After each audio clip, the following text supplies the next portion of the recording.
Hey everyone, and welcome to another deep dive. We love to explore the quirks of human behavior, and today we're going to get into some really interesting psychology. Oh, yeah. We're talking about how our assumptions and, those learned responses, the Yeah. things we kind of do automatically, how those things shape our choices. And we've got some thought-provoking audio excerpts from this book I've been reading.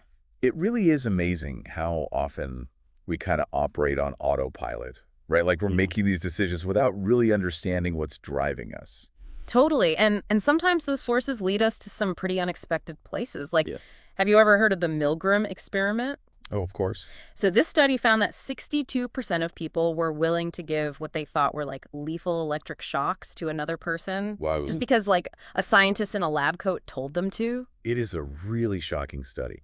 I mean, Stanley Milgram, he was trying to understand how far people would go to obey authority, Right. even if it meant going against their own morals. And Like their gut feeling. Yeah. the findings were pretty disturbing.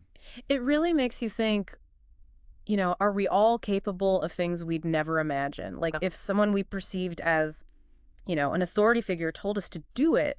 And the thing is, this kind of influence, it doesn't just happen in those like extreme situations. No, not at all. I mean, it's happening all the time. Right. In everyday life, in these subtle ways. Even like the language we use Oh, interesting. can shape our behavior, how we see the world. Wow. Yeah, there's this linguist, Benjamin Lee Whorf, and he studied this. He looked at how words can actually change our perception of things. So, like, our words change how we see things? Yeah, like he found that workers around empty gasoline drums, Oh, okay. they acted really carelessly because the word empty Empty, yeah. implied safety, right? Makes sense. But the drums still contained explosive vapor. Oh, wow. So it's like a word is creating this false sense of security. Exactly. That's crazy. He shows how powerful labels and assumptions can be, how they limit what we expect. Oh, absolutely. Like that classic study with kids who were labeled as slow learners. Yeah. The teachers were given like false information about the students' IQs, and then they treated the students differently based on those labels. Right. And guess what? The students' performance ended up reflecting those expectations. Wow. It's like the label itself became a form of conditioning. It's wild. Speaking of conditioning, that book you mentioned, Yeah. it also talks about gender stereotypes, like how boys are often labeled with dyslexia. Mm. And Diane McGinnis, she argues that it's often because the way reading is taught. Oh, how so? Well, it doesn't really match how boys' brains develop. They tend to be more spatial learners and kinesthetic learners, and so they might be mislabeled as having these learning disabilities. Interesting. So we're kind of putting people in these boxes Yeah, based on, these preconceived notions. exactly. And those boxes can be really limiting. They can be, yeah. So it seems like challenging our assumptions is so important, especially when those assumptions are based on like, outdated ideas or incomplete information. Absolutely. And the thing is, assumptions are inferences. Yeah. They're not facts. Right. We need to remember that. And I guess, thinking about like the women's movement challenging that assumption that women should only be homemakers or caregivers, that was such a big deal. Huge turning point. It Yeah. really sparked massive social change. Questioning those assumptions can be so powerful. Yeah. It opens up so many possibilities. New ways of thinking. Yeah. Exactly. And so much of the time, these assumptions are operating beneath the surface. If we can bring them into the light, then we can start to break free from those limitations. I like that, bringing them into the light. Yeah. So we've been talking about assumptions and how they shape our thinking. But let's talk about conditioning. Okay. When I hear the word conditioning, I always think about those dogs. Yeah. Pavlov's dogs, right? Ah. It's like the classic example of learning by association. Right. You know how like a neutral stimulus, like a bell, can trigger the same response as food? Yeah, it's like training your brain to make that connection. Exactly. But sometimes those connections are made without us even knowing it, right? That's right. That's the power of unconscious conditioning. It can be so subtle, but so effective. Like, give me an example. Okay, so think about prisoners of war during the Korean War. Some of them were actually influenced by acts of kindness from their captors. Really? Yeah. Even in that situation? Yeah, like a cigarette offered by a captor or a moment of shared empathy. It could shift a prisoner's perception. It's hard to imagine that in a situation like that. It really shows you how powerful those small actions can be, even if we're not aware of them. Wow. Okay, so we've got classical conditioning where a stimulus leads to a response. Yeah. But what about when our actions are shaped by the consequences? Like, is that operant conditioning? Exactly. Operant conditioning is all about how our behavior is shaped by what comes after it. Okay. So B.F. Skinner, he showed that if an action leads to something positive, we're more likely to do it again. Makes sense. And if it leads to something negative, we're less likely to repeat it. It's like a feedback loop. But sometimes we get stuck in those loops even when they don't serve us anymore. That's a really good point. Like, what if we're constantly seeking approval or avoiding conflict? Because those behaviors were reinforced in the past. Oh, yeah, for sure. So we might be repeating patterns that we learned early in life, even if they're not helpful anymore. So how do we break free from those patterns then? Well, awareness is a big part of it. When we understand how conditioning works, we can start to identify those ingrained behaviors. So we can make more conscious choices. Right. And that's where questioning our assumptions comes in again. It helps us break free from those limiting beliefs. Yeah.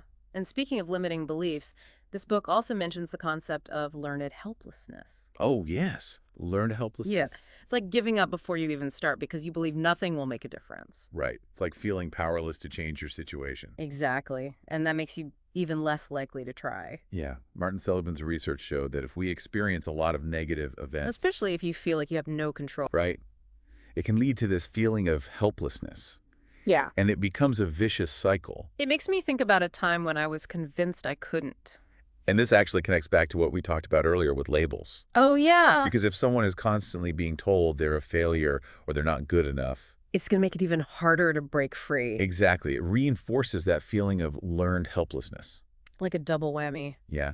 But the good news is we can challenge those labels and beliefs. Okay, good. It's not easy, but it is possible. It makes you wonder how many other ways we're being conditioned every day without even realizing it. Right. Like, could something as simple as a grunt of approval or disapproval actually shape our behavior? That's a really interesting question, and it leads us to another study. Grunts of approval shaping behavior. Tell me more about this study. Okay, so it's called Greenspoon's experiment, and it showed how these subtle cues can really influence us without us even knowing it. Okay.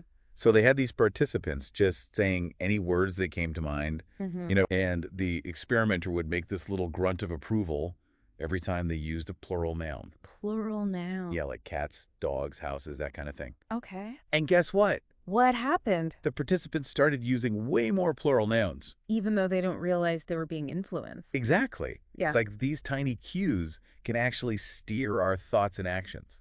That's pretty wild. Yeah. I mean, think about it like you're talking to someone you're trying to impress. Oh, yeah.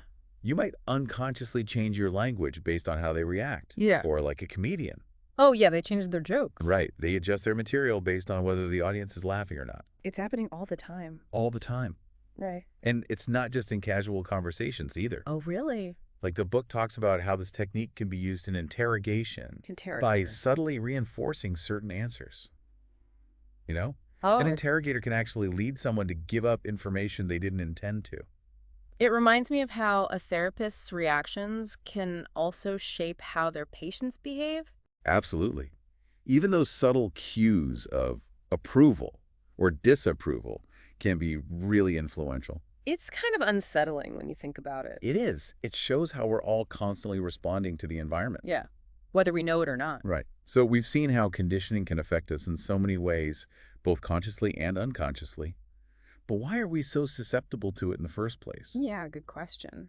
Well, if you think about it from an evolutionary standpoint, it kind of makes sense. Okay. Humans are social creatures. Yeah. We need each other to survive. They do. We've always depended on cooperation, fitting in with the group. Makes sense. So naturally, we're wired to seek approval and avoid rejection. So we're programmed for this kind of thing. And this is especially true during childhood when we're completely dependent on our caregivers. We learn to adapt. Right. We learn to please our parents or caregivers to fit in. It's a survival mechanism. Exactly. Yeah. And this might explain why cults can be so appealing to some people. People who are feeling lost. Yeah. Right. They offer that sense of belonging, unconditional acceptance. They provide the answers. They give you this ready-made framework of beliefs and behaviors so you don't have to figure it all out on your own. So it's like all these pieces fit together, the assumptions, the power of language. Right. It's clear that our minds are being shaped all the time by forces we may not even realize are at work. That's a really great point. And the key takeaway here is awareness.